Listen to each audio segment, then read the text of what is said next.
The information contained in this podcast is an expression of opinion and does not constitute investment advice. This is the Gold Money Podcast with Alistair MacLeod, keeping you up to date with expert opinion on precious metals and the markets.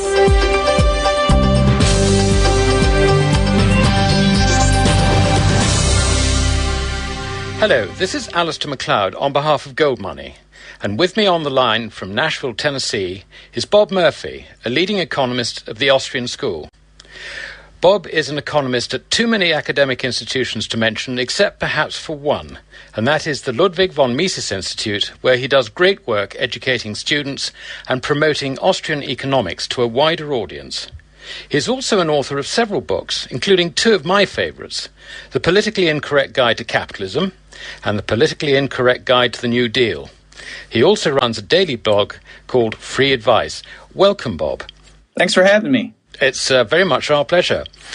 Bob, I think there's a confusion in the minds of people between the different economic philosophies, and I tell them it goes back to the evolution of ideas about prices in the 1870s.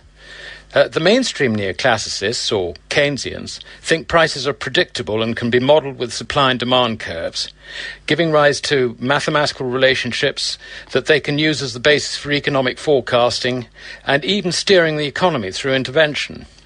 But economists at the Austrian School have shown that tomorrow's prices depend on human action and preferences, so are inherently unpredictable. And so mathematical method, which is suitable for the physical sciences, is not really applicable to economics. I'd be interested in your comments on whether or not this is the best way of defining the fundamental difference between these two schools of economics, and also your thoughts about the implications. Well, sure. I think you've definitely put your finger on one of the important differences, and certainly if you asked many self-proclaimed Austrian economists or fans of the Austrian school today, what's the single biggest difference, I think they would say just what you have done there. And Ludwig von Mises in particular was very adamant about the limitations of the mathematical approach, that the methods that seem to work well in the natural sciences don't work very well at all when it comes to the social sciences, and in particular economics. I think lately, though, one of the other big differences that I've seen between the Austrian school and the Keynesians is that the Austrians have a very rich model of the capital structure in an economy. And that, I think, is also what drives a huge part of why their policy recommendations are so different in terms of how do we get out of a slump. So if I had to put my finger, I would say those are the two biggest things. The what you have said, that you can't really mathematically model human action, and that the Keynesians have a very simplistic model of the capital structure, and the Austrians is much richer.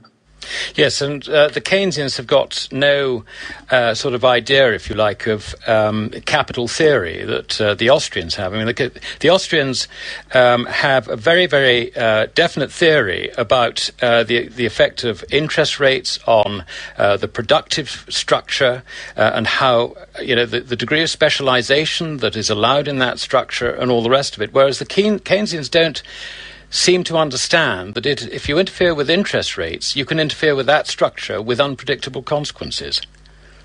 Well, yeah, I think that's right, that the Keynesians, they're latched onto one particular element of the story, if you will, and what they focus on is, normally when you lower interest rates, there's more spending, that the consumers borrow and spend more on consumption, and businessmen are more likely to borrow money and invest in productive capacity, and they think that's partly why things are screwed up right now, is because interest rates have hit 0% nominally, and so you can't stimulate anymore. And shucks, if only we could get people to spend more and pick up that shortfall in aggregate demand.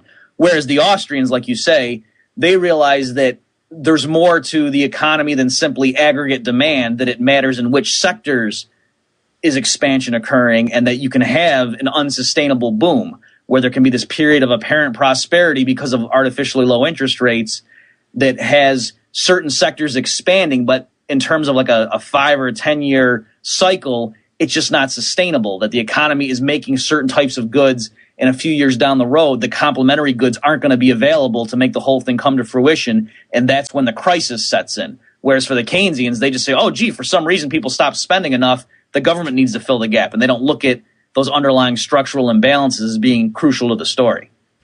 Surely the effect of this is to almost specifically exclude that relationship between future consumption, which is inherently unpredictable according to the Austrians, and the entrepreneurial anticipation of that.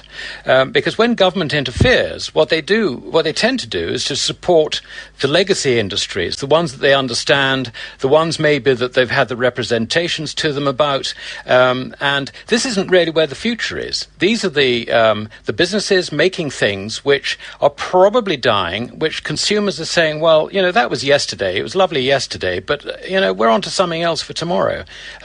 So I just can't see how the Keynesian concept that by intervening in the industrial structure or the structure of an economy, that you can actually, generate recovery. It just doesn't make sense.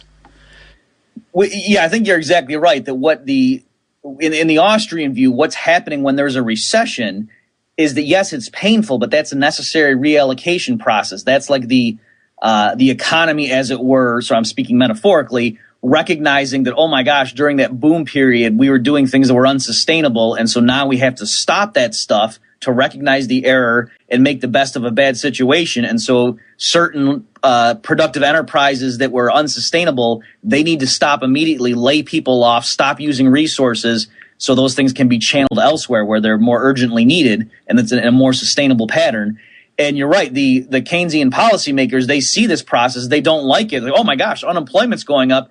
And so they do everything in their power to thwart that correction process. They want to keep production in lines where the market economy realizes are unsustainable and shouldn't be there. So with this last crisis where they try to prop up housing, they try to prop up all of the investment banks that made really bad decisions during the boom years. So they try to ossify the market and lock it into what it was at the height of the boom, when if that was the wrong thing to be, that's the exact worst thing you can do as a policymaker.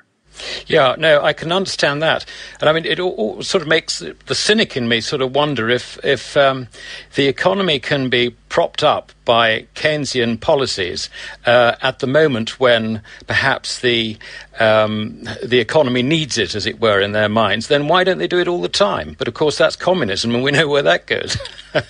Yeah, I think you're right. There is a tension in the standard Keynesian worldview where they will admit that, oh yeah, we're not socialists. We understand that the market economy in general is the preferred method and you can't have top-down central planning, but they think that the market economy is prone to these fits and starts and it can get caught in a slump, and that's when it needs the helping hand of government to come in and boost things out. And it's I mean, on one hand, some of them are a little bit better on this point, and they'll say, right, the government shouldn't be picking winners and losers. We should just be propping up aggregate demand, but that's impossible to do. The government, if it's going to start spending money, has to spend it on some particular thing. And the Federal Reserve, if they're saying, oh, it needs to buy up assets and flood new money into the economy, it has to pick certain things to buy. And certainly if the Fed is buying your mortgage-backed securities and you're a big investment bank, that helps you and hurts your competitors who weren't so loaded down with so-called toxic assets. So it's this fine line they're trying to run, and they can't help but advocate that the government do specific things that clearly have sort of micro sectoral consequences, not just this macro thing that they care about in their models. Yes, we've got motives being mixed up, I think, really, with true economic objectives in the sense. The sort of the pork barrel, I think, is the American term. It seems to come into it big time.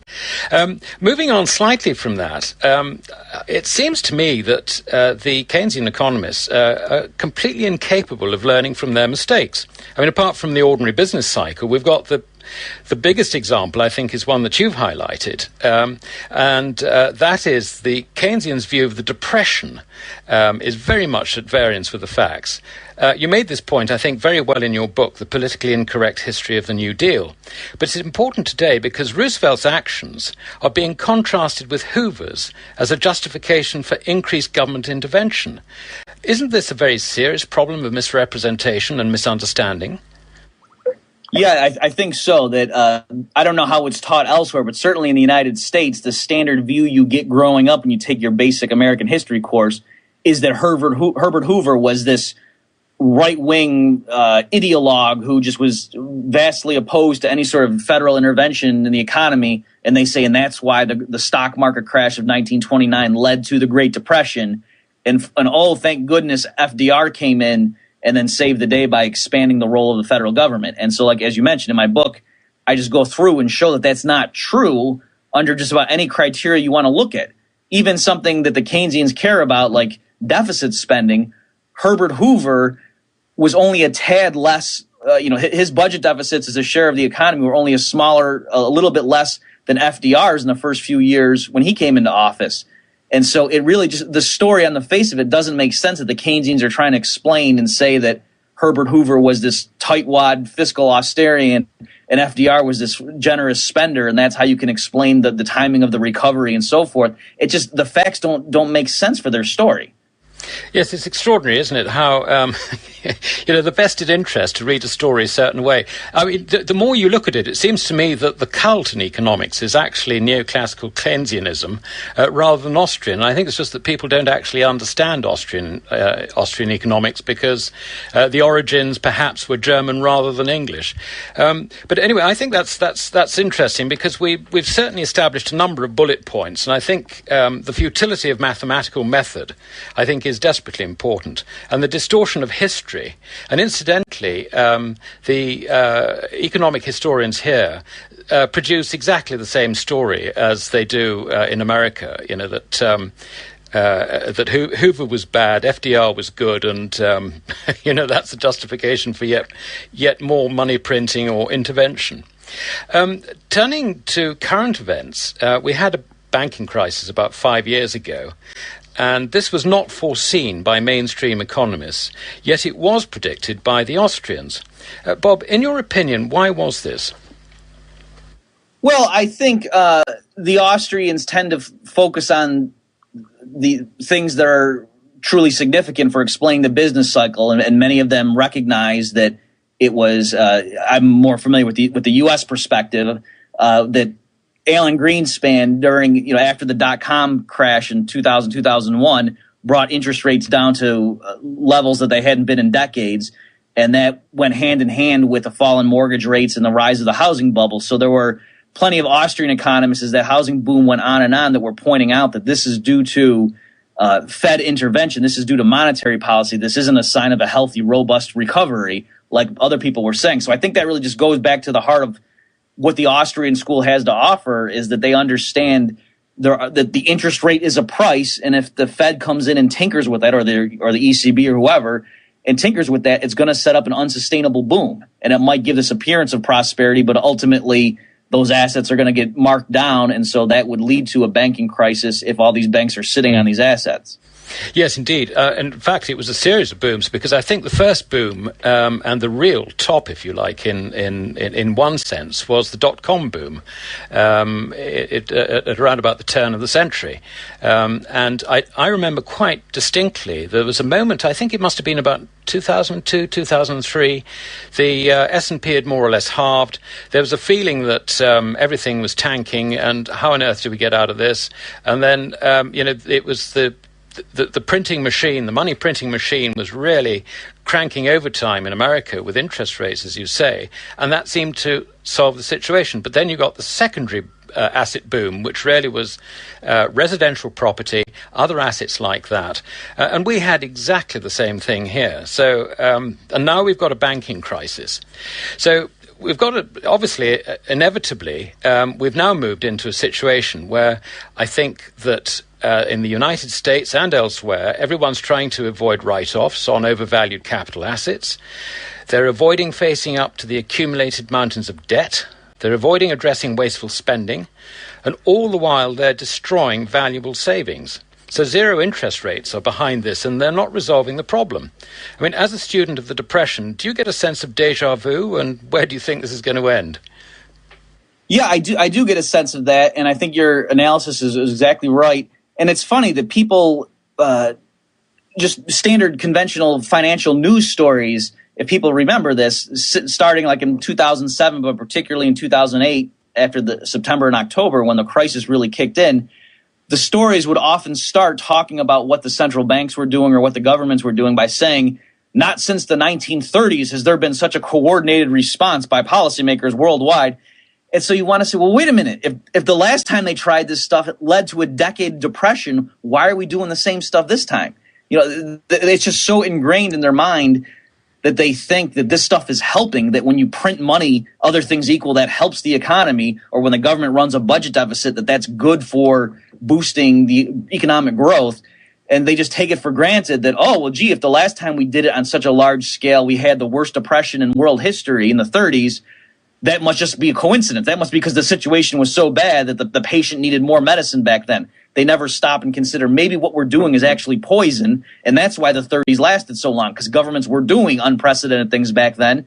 And maybe now, since they're doubling down and doing it even more so, maybe we're going to be stuck in this rut for years to come now this time too. Yeah, they must be having a few moments of doubt looking at the way the Eurozone has developed with first Greece, then Spain, and Italy, if you like, in the queue, and then France potentially in the queue as well. What that is showing is that governments are not immune to the laws of bankruptcy, in effect. It may be recognised in a different way. But really, we've got to the point where we've produced too much debt for the systems to carry. And we're now, I think, entering a phase where they're destroying the currencies in order to buy time. Is that how you see it developing? And if so, where is that going to take us? Yeah, that's exactly the pattern I'm seeing. So if I could just step back and sort of give a simplistic summary, I think the basic pattern is, you're right, they keep jumping from one boom to the next. They keep postponing the day of reckoning. And so in the late 90s, there was the dot-com bubble. And then when that burst, if policymakers had just stood back and let the system adjust, there would have been a lot of wealth lost on paper. But the economies, Wall Street would not have gone down. It would have been fine. But they didn't do that. They generated the housing bubble because they thought that was too painful. And so then the crisis in 2008, if they had done nothing at that point, major investment banks would have gone down. But governments would have been okay. But that was too painful, so they intervened. And so now the crisis that's upon Europe now, and I think will hit the U.S. in a few years, is a sovereign debt crisis, that actual governments are now bankrupt and need to be bailed out. And like you say, I think they can go one more round if they want. They can bail out all the governments, and that's what they've been doing behind the scenes. But that ultimately will just push the problem back to the currencies. And so at some point, the euro is going to be in trouble because the euro, the ECB had to bail out all of the European governments. And then once that goes down, if they keep pushing, the Fed can bail the ECB out if it wants to, but then ultimately the dollar will be the last dam to break. And once that happens, there's going to be nothing left that they can do because they can't generate another bubble. They'll be out of options at that point. Yeah, no, I think that's interesting. I've been sort of, if you like, pushing the view that the euro actually is the weak point in all this. And I know that I was speaking to a German economist last week who is been instrumental in putting a case forward before the German Constitutional Court, a guy called Markus Kerber. And that's being heard on September the 12th. And there's no doubt that what Kerber's hope is that Germany and a few other nations, particularly Finland, the Netherlands, possibly Austria, possibly Luxembourg, would leave the euro and form a new currency. I can understand exactly where he's coming from on that one, but as time progresses and there doesn't seem to be any alternative to that, I think people could start looking at the euro as being really in a very, very dangerous place. I think this is important because my take on this, I'd be interested in your view, is that the euro actually is backed by nothing but government promises. And actually, we don't know which government's promised to take on this one. And the Germans seem to be backing off. So if its intrinsic value is effectively zero and its value, like any other fiat currency, is just based on some sort of rather vague promise, then as governments seem to back off from the currency, it's actually in danger of having a Weimar-style collapse, potentially. Do you think that's possible? Yes, I certainly think it's possible. I'm not as familiar with the European situation as the United States, but you're right. I mean, they're doing qualitatively the same thing that the Fed is doing over here. It's just a crisis has been hitting Europe much more acutely than it has in the United States thus far. So you're right. I mean, every time what happens when the crisis hits and it looks like interest rates on certain government bonds are going to start rising to unacceptable levels, meaning those governments would have to default, the ECB comes in and basically rescues them, bails them out in some way by creating more euros. And so that's been working for a while. But if you notice, the time that it's buying with each of these new rounds of intervention and rescue packages gets shorter and shorter. So now they might just buy them a few weeks of respite, and then the crisis seems to return. So eventually, I think they're going to run out of ammunition, and they're going to, at that point, have to turn to the Federal Reserve and say, we need you to come in and stand behind this. And that's going to be a crucial moment in world affairs to see if the Fed ultimately says, okay, just print away and we've got your back. We'll match you dollar for euro. Yeah, it's sort of there is a big powwow coming up on this, one feels.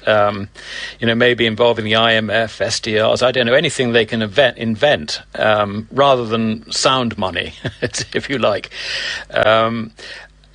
Turning towards the zero interest rate policy in America, which you are very definitely familiar with, they're talking about, or the Fed are talking about holding interest rates at zero until through 2014 now? Is that possible with interest rates being depressed at a level which is just absolutely ridiculously low, is destroying savings? Can it go on so long? And if it can't and interest rates rise, isn't that going to create great budgetary problems with the cost of borrowing escalating, rocketing, in fact? Yeah, these are all really good concerns. And if you had asked me a few years ago, is it possible this policy can continue through 2014? I would have said absolutely not. But I'm surprised they've gotten this far with as little negative feedback as they have. That I'm really surprised by how low the TIPS yields are on 20-year securities and so forth.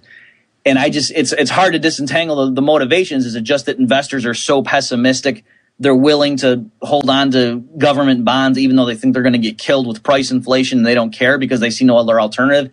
It's hard to disentangle the motives, but it does seem like the market, the bond market and others aren't as pessimistic as you and I seem to be about the fact that this policy just can't work.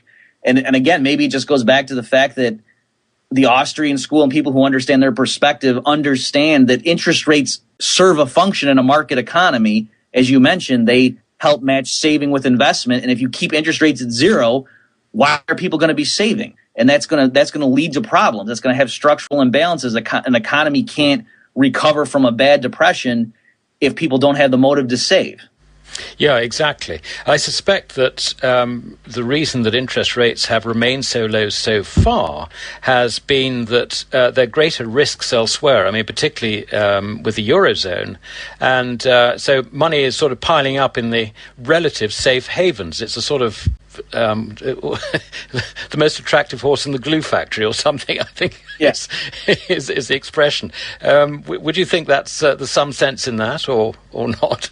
Yes, I definitely think that is part of what's going on. It's and that may be just the whole story. So that's why I'm particularly nervous that if and when the crisis does hit the Eurozone acutely and they can't get out of it and something happens one way or the other, whether they just have massive price inflation or whether you have a string of sovereign defaults and that's got to be one or the other, that once that happens and then the dust settles, maybe at that point, then all the investors around the world start eyeing the U.S. federal government. Because like you say, once interest rates start rising on treasuries, the federal government of the United States is going to be in an untenable position because their debt has accumulated. And right now they're getting away with it because their interest costs, despite the rise in the level of the debt, the interest costs haven't been rising too much because interest rates have gotten so low. But if interest rates rise back to historical levels, that a huge portion of tax revenue is just going to be earmarked to pay the interest on the debt. And I think that's going to be the real crisis point. Yeah, I would agree with you.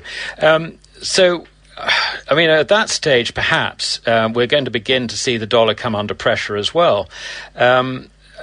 where does this leave gold, in your opinion? I mean, it's been the if you like, the medium of exchange of society's choice since time immemorial, and it's only relatively recently it's been replaced by fiat money.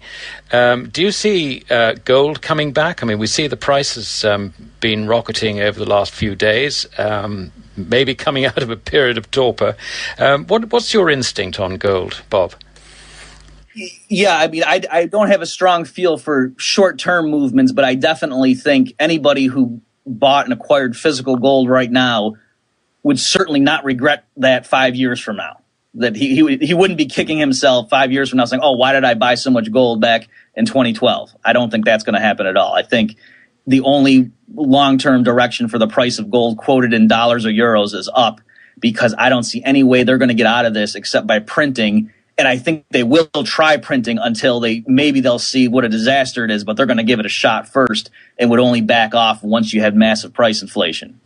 Yeah, so gold, I mean, we're finding that a lot of people, just ordinary people, are trying to protect their savings with a little bit of insurance by having, say, 10 or 15% in gold, and outside the banking system as well. So, that's something that certainly we're seeing, and I think what you say, it makes sense from that point of view. Yeah, I mean, I'm certainly, when people ask me for advice and I'm just giving them generic recommendation, without being a financial advisor, not sitting down and looking at their holdings and so forth, I just tell people that, yeah, if you don't have any, you want to certainly get some of the precious metals physically just to have in case there are banking holidays and the whole system collapses. And then in terms of just broader asset allocation, that, yeah, you want to have exposure to mining stocks and ETFs and things like that, in terms of even if things don't fall apart, but just there's a large outbreak of price inflation, you're certainly going to want to have exposure to gold and silver. Yeah. Okay. Well, no, that's very helpful. Now, where can our listeners find you, Bob? You've got your own blog, which I think I mentioned earlier, and you've got a website. Can you just run over the details for us, and so that our listeners can follow this up? Sure thing. Yeah. So my website is consultingbyrpn.com. Or if people just Google Bob Murphy free advice, that's like the nickname of the blog, and that'll be one of the top hits. Oh, brilliant. Thank you very much. Well, it's been great talking to you, and knowing how many courses you do and how busy you are and all the rest of it, we're very, very grateful for you to giving us half an hour of your time, Bob. And, we'll watch it with fascinating interest. Okay, well, thanks for having me, Alistair. Very much my pleasure. Subscribe to the Gold Money newsletter at www.goldmoney.com to receive email updates on new articles, videos, and iTunes podcasts from our Gold Research section.